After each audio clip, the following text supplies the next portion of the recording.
चला तर मंडळी, आज बनवूयात मुलांसाठी पौष्टिक असे ज्वारीचे मुटके। त्यासाठी फ्रीजमध्ये एक मुठभर भाज्या राहिल्या होत्या, त्या सगळ्या घेतलेल्या आहेत। मिक्सरच्या छोट्या भांड्यामध्ये अद्रक, लसूण, मिरची घेऊन जाडी भरडी वाटून घेतली। इथे घेतलेल्या भाज्या मुठभर मेथी, मुठभर पालक, कोथिंबीर आणि कढीपत्ता बारीक कट करून घेतला।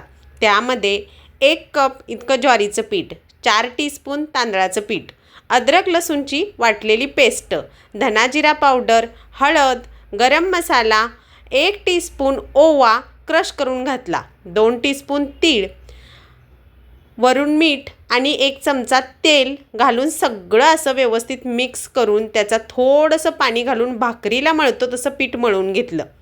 आता याच पिठाचा एक छोटा गोळा घेऊन त्याचा असा रोल तयार करून घ्यायचा। तुम्हाला हवे असेल तर मुठीमध्ये असे दाबून याचे मुटकेही बनवू शकता। मला मुलांना टिफिनला द्यायचे होते म्हणून कट करायला एक इझी पद्धत वाटावी म्हणून मी असे रोल केलेले आहेत। सगळे असे मुटके तयार करून घेतले, चाळणीवरती ठेवले, झाकण ठेवलं आणि 12 मिनिटासाठी मस्त असे शिजवून घेतले। आता शिजले आहेत की नाही कसं बघायचं, एक काटा चमचा घ्यायचा, तो रोवून पाहायचा, पीठ लागलं नाही की शिजलं आहे असं समजून घ्यायचं।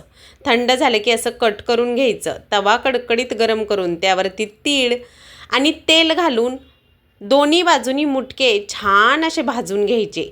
मुलं आवडीने अगदी पटापट खातात। आजच्या टिफिनमध्ये ज्वारीचे मुटके आणि पपई होती। आवडलं तर लाईक, शेअर, सबस्क्राईब।